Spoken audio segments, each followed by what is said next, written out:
Kopling adalah alat yang digunakan untuk memutus atau menyambungkan putaran.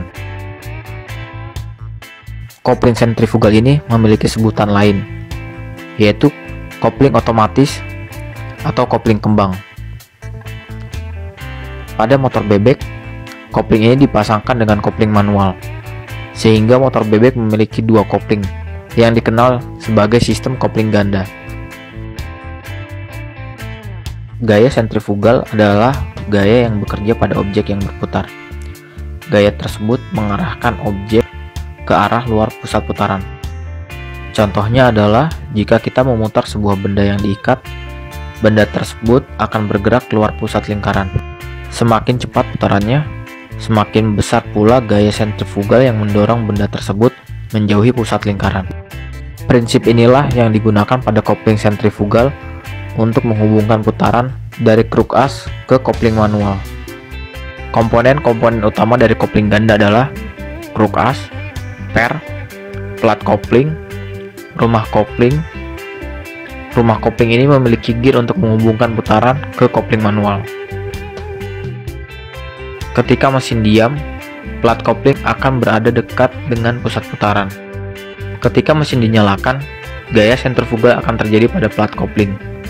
Plat kopling akan mulai bergerak ke arah luar putaran.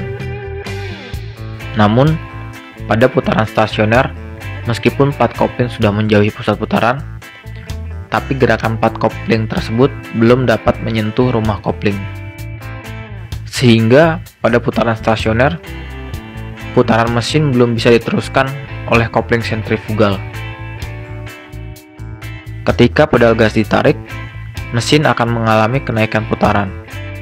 Plat kopling akan bergerak semakin menjauh dari pusat putaran, menyebabkan plat kopling bergesekan dengan rumah kopling, sehingga rumah kopling ikut berputar dan putaran tersebut diteruskan menuju kopling manual. Selanjutnya, dari kopling manual akan diteruskan lagi menuju gearbox dan menjadi putaran ke roda belakang. Ketika pedal gas dilepas, putaran mesin akan kembali ke putaran stasioner. Gaya sentrifugal yang terjadi berkurang. Plat kopling akan tertarik mendekati pusat putaran oleh per kopling, sehingga rumah kopling berhenti berputar dan putaran tidak lagi diteruskan ke kopling lapis. Penggunaan kopling sentrifugal ini membuat kendaraan lebih mudah untuk dikendarai, karena pengendara tidak perlu mengendalikan kopling. Putaran mesin akan otomatis terputus ketika putaran rendah dan tersambung kembali ketika pedal gas ditarik. Sekian